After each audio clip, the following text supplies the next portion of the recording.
ready to start without you. I didn't realize you weren't here. Thank you.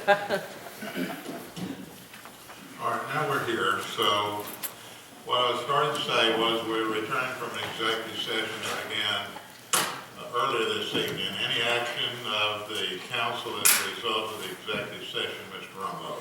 Yes, Your Honor. Actually, there is two parts of this action that are obviously related to the same topic. One is a motion to authorize the city manager to sign a lease agreement for property located at 1250 William D. Tate, which is formerly known as the Winfrey Academy space, for use as a temporary location for the Community Activity Center.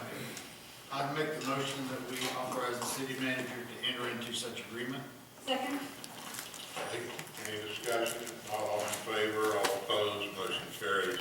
Your Honor, the second part of that business is you also have in front of you a resolution which appropriates the funds in order to be able to accomplish that objective. We would also ask for council to please consider and approve the resolution in front of you. I'll move for approval of the resolution as presented. Second.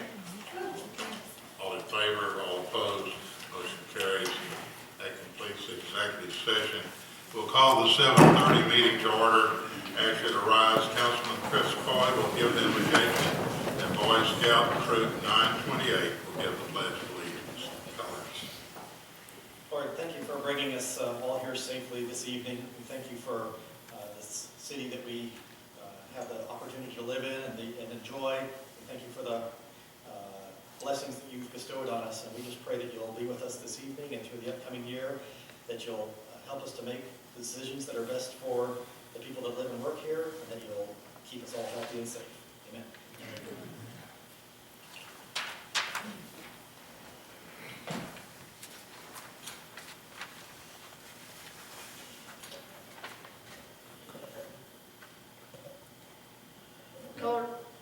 Color guard attention, audience attention, color guard advance.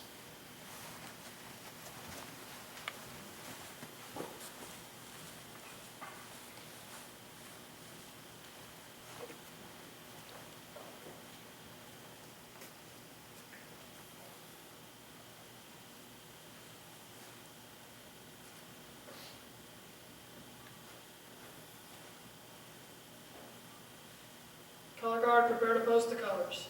Will the audience please join me in the Pledge of Allegiance?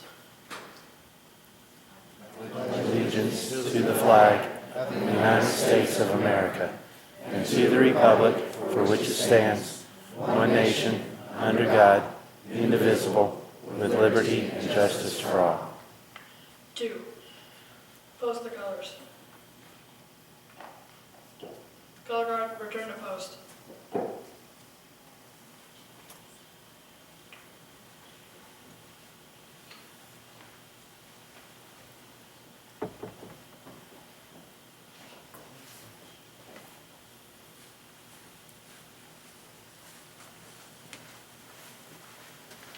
Audience at ease, Scots at ease.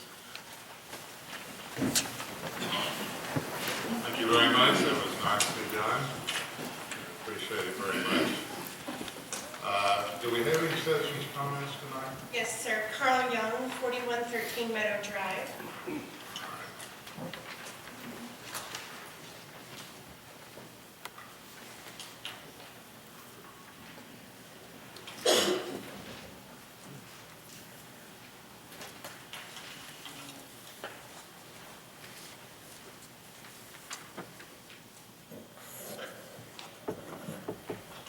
Mayor Tate and Council.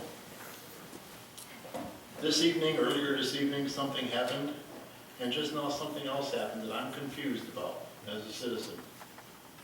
My second question will be this: how can a council approve something coming out of executive session without really notifying the people or having some discussion on it? Without even having a cost, that we the people would know what the cost is and what it means. I'm not saying it's a bad choice, because we need to do something for the athletic, or the community college, community center. But I'm surprised that you guys approve something without a discussion. That's the second part of my point. My first point is really even more simple. In July of this year, I spoke to you about this bulk thing where I had a green garbage can that was rather large in size that I didn't need. This evening I sat in a workshop and I listened to several of you council people praising something that only 7% of the population that actually saw the program really responded on. And yet some of you council people feel that it's important to do it for the whole city of, what, 19,000 people, something like that? 14,000 people? Out of 7%. Is the next step going to be, well, we got to go on Monday, we have to pick up our paper, Tuesday we pick up our cans, Wednesday we pick up the trash, Thursday we pick up the brown bottles, and Friday we pick up the cans? I'm sure most of you people heard of Agenda 21. If you haven't, I'm going to renew your thought. Agenda 21 is let's control the people through legislation. I got a green garbage can that I don't need, it's sitting in my garage. You people chose to give me that because somebody said it was a good idea. Presently in our city, we have bulk trash green pickup at least once a week. And yet we're going to change that for brown paper bags which could come down the street. I am not happy to hear some of you council people say that yes, we should do it for the population of Grapevine. When 7% of 2,700 people said it was a good idea. Thank you. Thank you very much. Anyone else? No, Mayor. Okay, we'd like to welcome everybody to our meeting tonight. This is the first meeting of the year, and we appreciate everybody's presence. We also have some participants from Leadership Grapevine who are here tonight. We'd like to welcome you also. And we have a short agenda. We have a presentation from the fire department giving us an update of their department.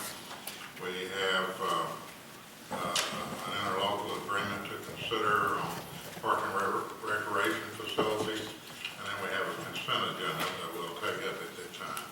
So we'll begin by the presentation from the fire department. Mark Asmead will make that presentation. Mayor and Council, thank you for this opportunity to provide our fire department update for 2014.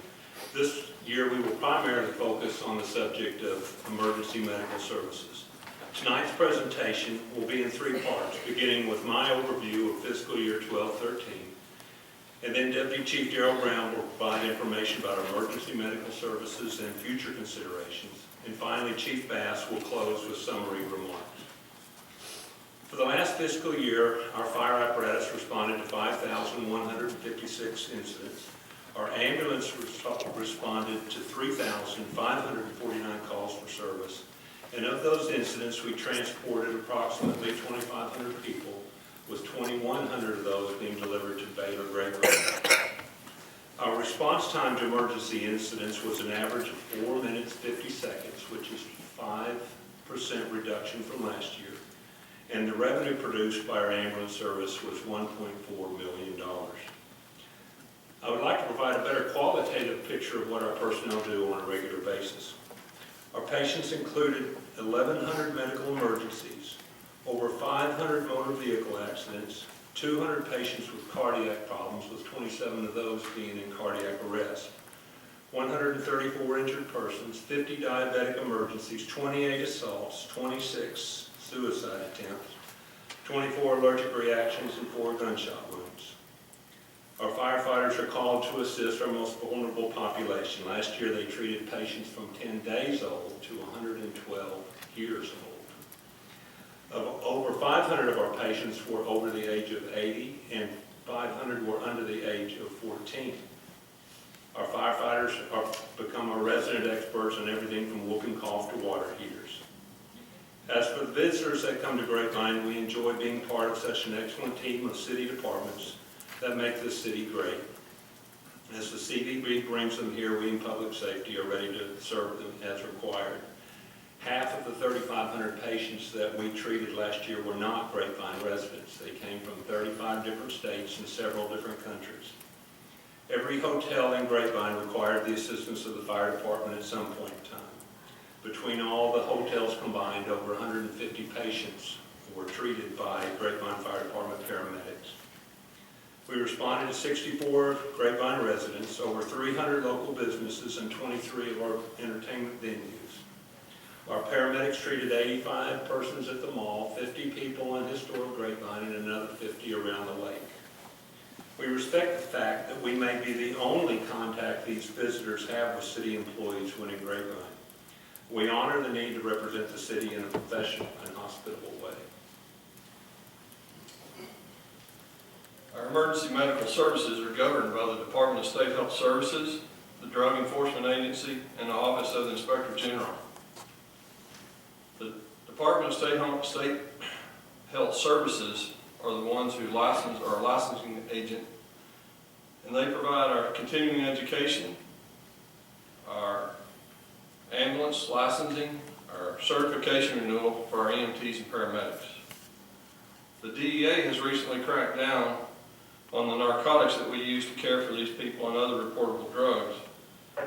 Reporting in the OIG, which is the Medicare police, if you will, they are now monitoring and inspecting ambulance services across the United States to ensure that the billing practices are correct and that there's no Medicare fraud being committed. This requires the implementation to maintain a compliance policy and program to ensure that all of our personnel dot our I's and cross our T's. The Health Insurance Portability and Accountability Act of 1996, or HIPAA, as you guys all know, this is a huge complex issue because when you guys go to your local physician and you sign off for HIPAA so they're not going to share any of your information, you may think it's over, but we have to deal with it on the back side. Each patient we transport, we have to have them sign for HIPAA. Then we have to maintain that record to ensure that their information is protected. We have to have policies in place, and those are updated and taught annually to our personnel to ensure that we are in compliance. Penalties of a breach can reach into the thousands of dollars rather quickly. Our future of EMS is changing by the minute. With the Affordable Care Act, the accountable care organizations that are groups that people are forming, along with the bundled payment for care improvement initiative, and I'm sorry for all that, but how we get paid for our services are going to change in the future, especially with regards to Medicare. Bundled payments will most likely go to the ACO, and when that ACO receives that money, they're going to be the ones to distribute through partnerships who gets paid and what they get paid, especially with regards to Medicare. We recognize that partnerships are very important. Therefore, we are working with Baylor Grapevine and have been working with them for quite some time to help their stroke program, their cardiac program, as well as their sepsis program. And we'll be assisting them in the coming year as they go for a level 3 trauma designation center.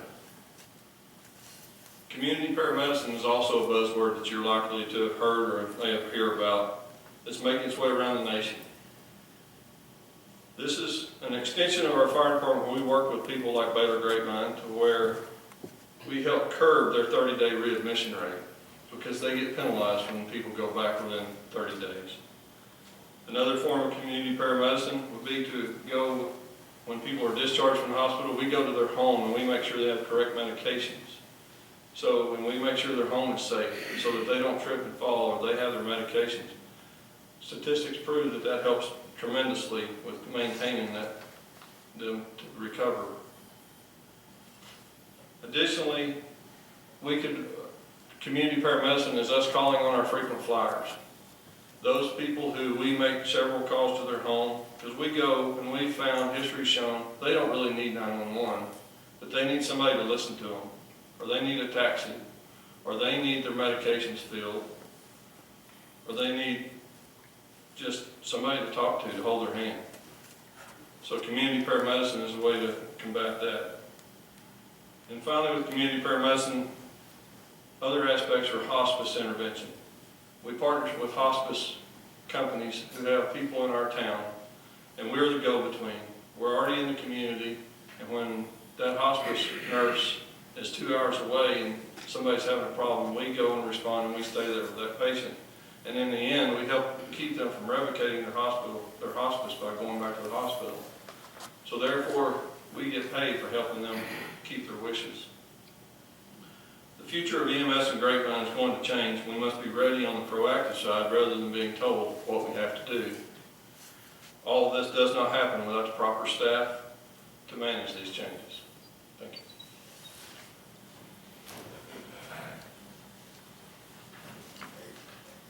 You know, I suspect, and actually I even hope, that you've grown very accustomed to hearing me stand before you and say that we need to add staffing in the fire department.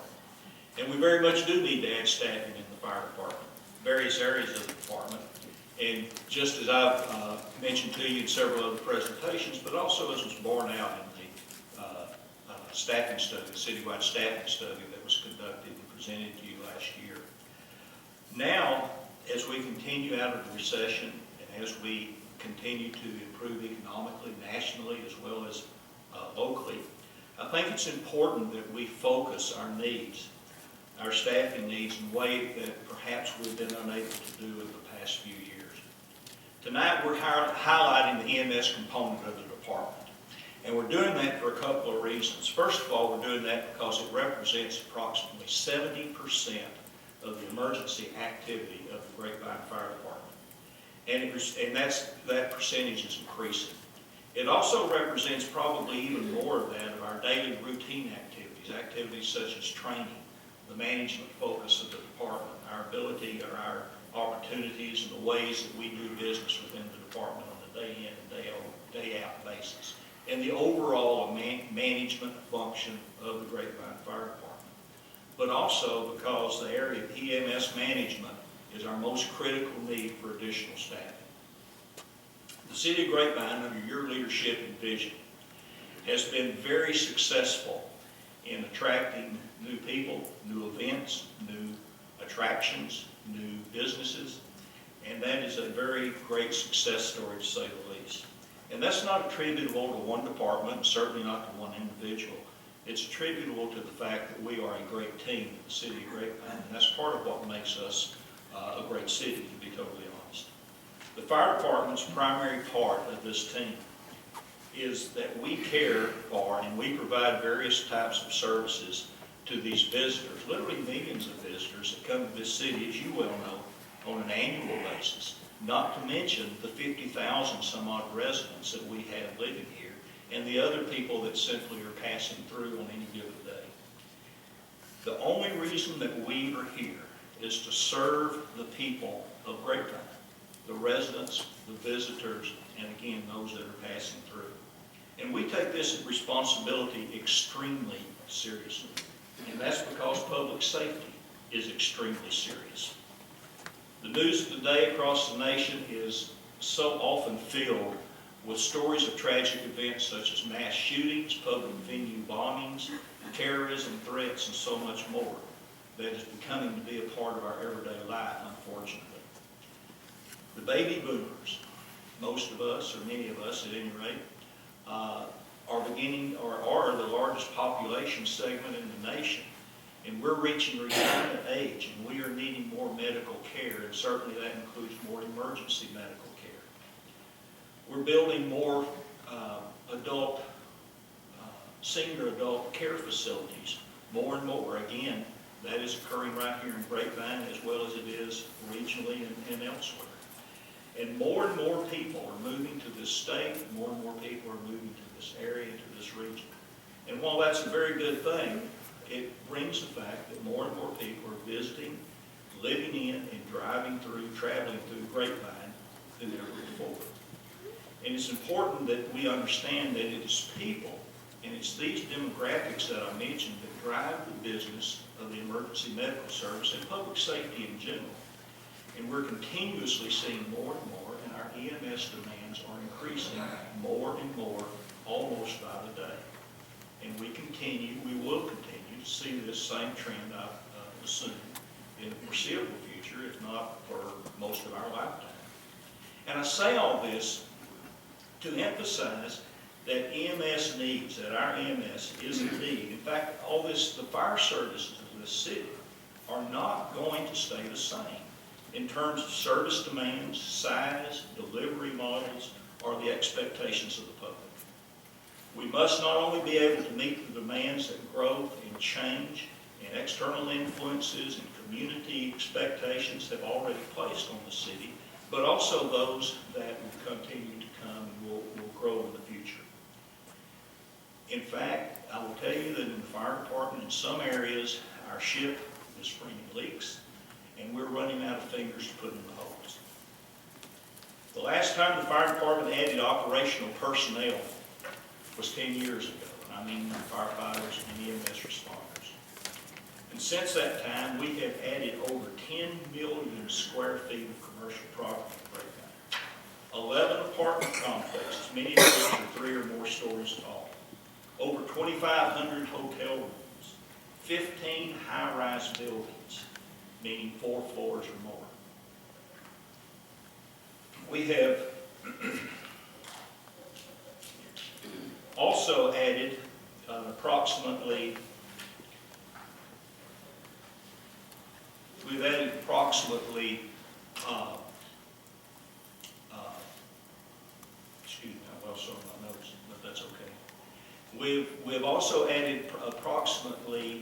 100% to our entire emergency operations responses during that same time period. We've increased our traffic counts to over 20%, as you well know, and almost certainly within that time frame, we have added, as the estimates are given us, approximately 20 million visitors per year. So all of these things come to pass with us that it is increasing the demands on our department, it's increasing demands on our personnel, and it's increasing the demands on we as the city. We have the MS system in Grapevine has certainly, how do I say that? The MS system in Grapevine has certainly become to be, if not overtaxed, and we are just in the process of growing and growing more and more, and the demands on us are growing more and more and more. It's important to know that we're responsible for, this system is responsible for approximately $1.4 million in revenue per year. It is the most complex and heavily regulated activity that we undertake as a fire department. It's the most liability-prone activity that we conduct. It's the greatest opportunity that we have to interact with the community in a proactive, in a positive, and enriching ways. The EMS system is the greatest opportunity for new revenue, just as we have mentioned. And it's also, as Chief Brown mentioned, has the most unknown future facing us in the city. We must address the management process and supervisory needs of the EMS system. To this, my proposal is that we add 3 additional EMS managers at the rank of captain, 1 to each shift. That these captains would provide administrative support for the EMS system, that provide management focus, envisioning, and proactively addressing the future of the service as it benefits the community and the city of Grapevine. Frontline supervision of firefighter and paramedics operating in EMS capacities. Support for all department and EMS providers. Specialized focus and professional oversight of all aspects of EMS in the Grapevine Fire Department. Augmentation of field commanders in emergency incidents of significant size, and the safety and support for all emergency response events. And I make these remarks tonight to update you on your fire department. You need to know more than just simple statistics and the good news, of which there's a lot, trust me. But you also need to know that there is news that is not only good, or not only is there good news, but sometimes there's difficult news, and it's my responsibility to provide you with that. This is going to be a good year in Grapevine. There's no doubt about that. And we're going to continue to increase. We're going to continue to grow economically as a nation and as a locality. And we hope, we ask, we pray that this is going to be a time that we can refocus some of our efforts on some of those things that previously have been unable to accomplish. So with that, I will entertain any questions that you might have. Do we have any questions? Chief, I was really interested to hear you say that 70% of our calls are EMS calls. You know, we traditionally think they're fire calls, but they're actually EMS calls. They're EMS, and that's a conservative number, actually. But at least a full 70% of our emergency activity in one way or another relates to an EMS call. Right. The other thing as we go through, because you know in a few months we will be going through the budget process, obviously. The statistics that you gave, Mark, and some of the information that you gave relative to the growth and where the fire department was 2 years ago, it would be really great if you would put that in a memo and maybe get that to us, you know, like in the update or something, so we have it to sort of really think about, because I think that's really good information. Thank you. I think you have an impressive department, and thrilled that you have that you're leading it. I think we certainly have a lot of opportunities, a lot of things to be thankful for, but you bring up some really good points about needing to keep the staffing up with the service levels that we need to provide, not only to our residents, but also to our visitors. And I guess along those lines, given the quantity of, you know, the number of EMS calls that occur, and that seems to be where you're saying we need the additional staffing, do you feel like the fee structure that we charge for people that aren't residents is enough that it's covering the cost, or are residences subsidizing the EMS costs for visitors? I don't believe that the cost recovery that we get in the EMS system, generally speaking, covers the full cost of our system. There's no doubt about that. We don't have full cost recovery. Again, we generated revenue of approximately $1.4 million. And while I can't give you a figure right now of what our EMS system costs us to operate annually, it's going to be well in excess of $1.4 million. We charge non-residents, we really don't charge non-residents more. Okay. We have a different billing process. We have a more, Grapevine residents are charged, their insurance company, if you will, is charged the fee for whatever the transport generates. And if there is a difference in what the insurance company pays and what the Grapevine and what was billed, then we do not further bill the residents. Okay. The non-residents, we continue that billing process and bill them the balance. So it's not really a different charge, it's just different, a little bit different. And we assume that because they have supported this system, they pay taxes, et cetera, that is something that's due to them. Okay. And that's why I was more interested in our non-residents is paying basically the costs that we're providing to them. Well, again, hard to really tell. To be totally honest, the system is not 100% cost recovery, so frankly, no one is paying the full cost that it costs to provide the service.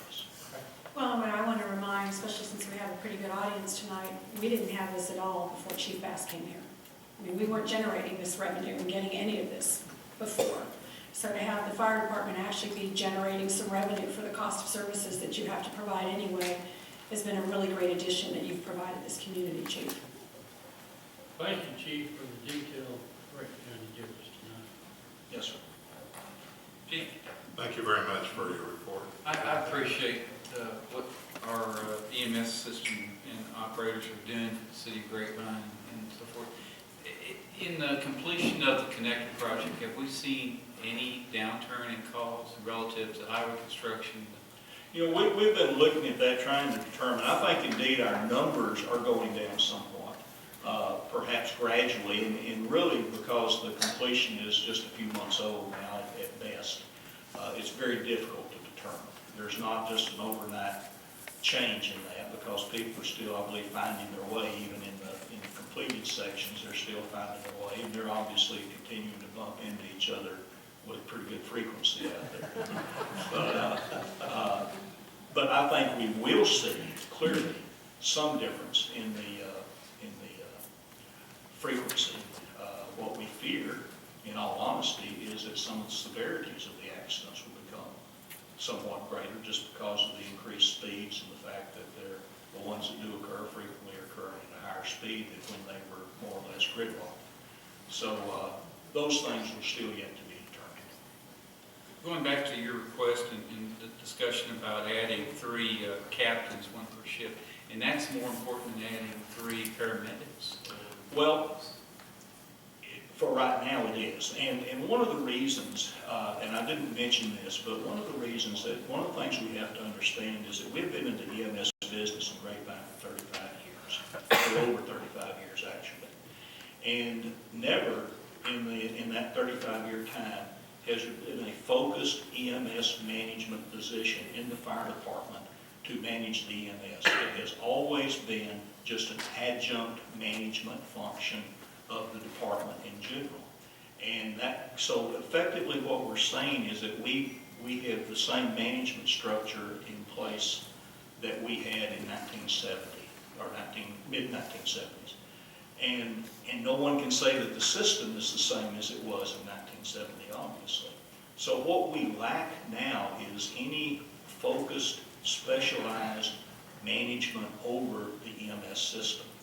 And we're managing it as any other program within the department, and yet we have to remember it's 70% of our activity. It's bringing in this money. It is all of these things that I mentioned. It's the most likely to cause us liability, and it needs more focused, direct oversight.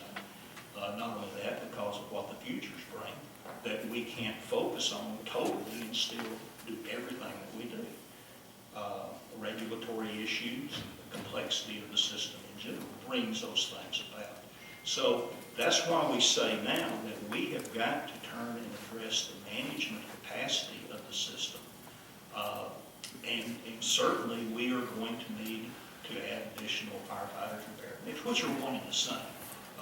Some people don't forget that, but it's one and the same. For our whole staffing issues, those needs are just creeping up on us more and more and more. So for the short term, today, if you will, yes, that's more important to us to get that management structure in place that we have always missed, and then we will follow that up as we begin to augment the These captains are still boots on the ground as well. Still boots on the ground, yes, sir. They would work a 24-hour shift. They would provide EMS management function over a full 7-day-a-week, as opposed to if there was just one EMS manager, that'd be effectively 5 days a week.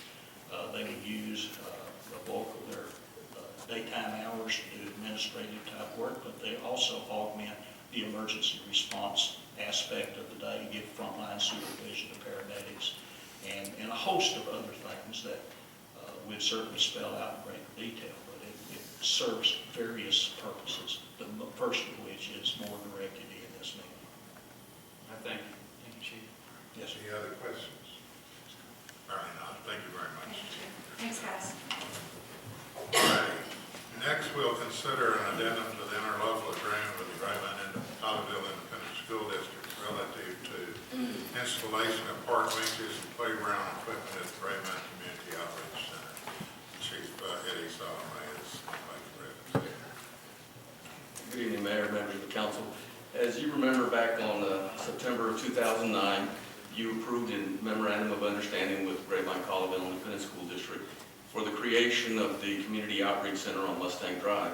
But then a couple of years after that, in 2011, they approved, the board did, GCISD board, approved a couple of addendums to that MOU, primarily for the addition of the playground equipment on the property, as well as some benches. Apparently, somehow or another, that was never presented to you for your approval, although we obviously agreed that that needed to happen, that it did happen. And so really this is kind of just a measure here to clean up some things and get that those two addendums approved at this point so we can get them on record and get them followed with them. Any questions? I just want to say that it's amazing work that's getting done at that outreach center, the combination of working with the school district and helping the children have a place to go and people to learn English. And I went through the self-defense program out there that some of your police officers are donating their time free of charge in order to teach those classes. It's an amazing program out there at that outreach center, and I'm so proud that we're doing this in Grapevine. Well, thank you. I really do agree with you. I'll tell you, we'll prepare a presentation for you on the outreach center because there's so much that goes on there. Most people don't even realize the benefits that are occurring out there. So I appreciate you saying that. With that motion, with that, I'll make a motion for approval if there's no more comments, Mayor. I'll second. Motion and a second, any discussion? Not all in favor, all opposed, motion carried. Thank you. Thank you, Chief. This brings us to the consent agenda. Items 3 through 9 are scheduled on this consent. Any guest present can request any of these items be removed for full discussion. Otherwise, they will be considered without debate. We have a written request from Kathleen Thompson to pull item 5. Do we have any other requests? All right. Do we have any requests from the council? Then items 3 and 4, 6 through 9 are the consent. The motion is in order. I make the motion to reapprove items 3, 4, and 6 through 9. Second. All right, we have a motion and second. All in favor, all opposed, motion carries. The consent is approved. We'll revisit item 5. Consider the appointment of Michael Morris as an alternate member to the Board of Zoning Adjustment, and consider the appointment of Mark Turpin as a regular member of the Convention and Visitors Bureau Advisory Board, and Debbie Meek as an alternate member. Councilmember Roy Stewart and Councilmember Sharon Spencer, who are the liaisons to those two committees, have recommended approval. So, I guess Mr. Stewart and Mrs. Spencer can tell us why they are making recommendations. I made the these appointments. I made the recommendation for Michael Morris because when we looked at last summer for people to be on the board, we did not on the BZA board. We only had 1 or 2 people apply, and we were short 2 alternates. Therefore, it came to me in the last 2 or 3 months that Michael Morris would be interested in being on the board. So that's why we need an alternate, and that's why we have him suggested.